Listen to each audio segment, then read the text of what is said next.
Ouvre mes yeux, Seigneur, aux merveilles de ton amour. Je suis l'aveugle sur le chemin. Guéris-moi, je veux te voir. Ouvre mes mains, Seigneur, qui se ferme pour tout garder. Le pauvre affin devant ma maison. Apprends-moi à partager. Lundi de la 4e semaine du temps de Carême. De l'Évangile selon Saint Jean, au chapitre 4, les versets 43 à 54. En ce temps-là, après avoir passé 2 jours chez les Samaritains, Jésus partit de là pour la Galilée. Lui-même avait témoigné qu'un prophète n'est pas considéré dans son propre pays. Il arriva donc en Galilée.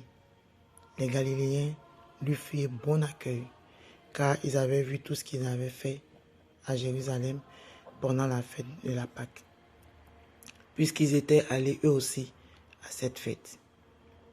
Ainsi donc, Jésus revint à Cana de Galilée, où il avait changé l'eau en vin. Or, il y avait là un fonctionnaire royal, dont le fils était malade à Capharnaüm. Ayant appris que Jésus arrivait de Judée en Galilée, il alla le trouver. Il lui demanda de descendre à Capharnaüm pour guérir son fils qui était mourant. Jésus lui dit, « Si vous ne voyez pas de signes et de prodiges, vous ne croirez donc pas. » Le fonctionnaire royal lui dit, « Seigneur, descends avant que mon enfant ne meure. » Jésus lui répond, « Va, ton fils est vivant. » L'homme crut à la parole de Jésus, que Jésus lui avait dite, et il partit. Pendant qu'il descendait, ses serviteurs arrivaient à sa rencontre et lui dirent que son enfant était vivant. Il voulut savoir à quelle heure il s'était trouvé mieux. Ils lui dirent, c'est hier, à la 7e heure, au début de l'après-midi, que la fièvre l'a quitté. Le père se rendit compte que c'était justement l'heure où Jésus lui avait dit, ton fils est vivant. Alors il crut, lui, ainsi que tous les gens de sa maison. Tel fut le second signe que Jésus accomplit. Je vous invite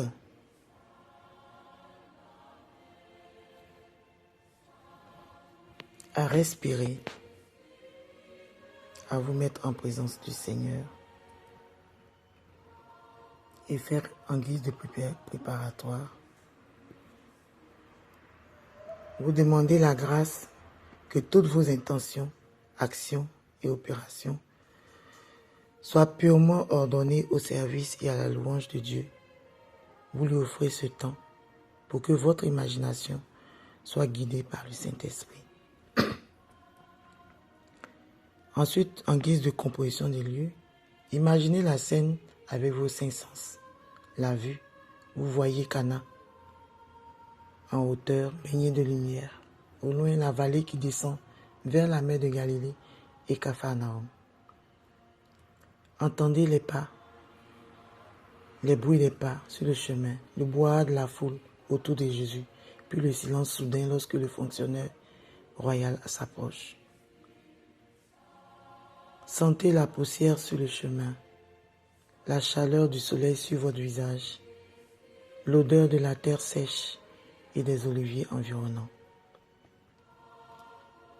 Et vous demandez la grâce suivante. Seigneur, donne-moi une connaissance intérieure de toi, afin que je t'aime davantage et que je te suive de plus près. Demandez spécifiquement la grâce d'une foi qui s'appuie sur sa seule parole. Ensuite, je vous invite à voir les personnages. Jésus, il arrive de Judée, il est un peu fatigué par la route, Regardez son visage lorsqu'il voit cet homme riche s'humilier devant lui. Regardez le fonctionnaire royal. Voyez ses vêtements de luxe, mais son visage est décomposé par l'angoisse. Il n'est plus un haut placé, il est juste un père désespéré. Voyez aussi la foule, observez les Galiléens curieux, aux aguets, attendant un spectacle ou un nouveau miracle. Où êtes-vous? Êtes-vous proche de Jésus, témoin caché dans la foule, vous-même? Et puis, entendez ce que les personnages disent. Écoutez la supplication pressante du Père. Seigneur, descends avant que mon enfant ne meure. Entendez la réponse de Jésus, calme et souveraine. Va, ton fils est vivant. Écoutez le silence qui suit. L'homme ne discute pas. Il ne demande pas de preuves, il repart. Enfin, regardez ce que les personnes font. Voyez le fonctionnaire royal fait demi-tour. Il quitte le maître pour retrouver son enfant,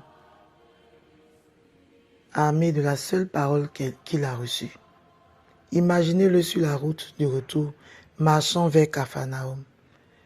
Est-ce que son pas est devenu plus léger? Voyez la rencontre avec ses serviteurs, leurs gestes de joie, l'étreinte, la vérification de l'heure.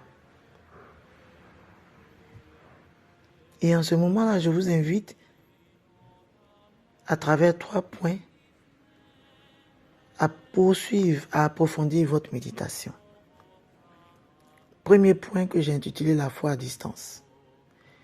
Jésus guérit sans voir, sans toucher. Sa parole franchit les kilomètres. Où ai-je besoin que sa parole agisse dans ma vie? Là où je ne peux rien faire par moi-même. Deuxième point, le départ sans preuve. L'homme part avant d'avoir vu la guérison. Qu'est-ce que le Seigneur m'appelle à quitter ou à entreprendre en me confiant uniquement à sa promesse? Troisième et dernier point, la 7e heure. C'est l'heure où tout a changé. Puis je relis ma propre vie, mon histoire, pour y déceler ces moments de grâce où Dieu agissait alors que j'étais encore dans l'inquiétude. Je peux ensuite parler à Jésus comme un ami parle à son ami. Je lui confie toutes mes urgences. Vous pouvez lui confier vos mourants, vos urgences. Vous pouvez lui dire votre difficulté à croire sans voir. Vous pouvez écouter ce qu'il veut vous dire en retour. Vous pouvez même lui dire merci chaque fois qu'il vous a aidé, sauvé, alors même que vous n'en avez pas conscience. Et vous terminez en récitant lentement de notre Père, en laissant chaque mot résonner avec ce que vous venez de vivre. Juste un conseil, ne vous précipitez pas, prenez le temps pour contempler. Vous pouvez même rester là où vous sentez que le Christ vous touche profondément. C'est ce que Saint Ignace de Loyola appelle goûter intérieurement.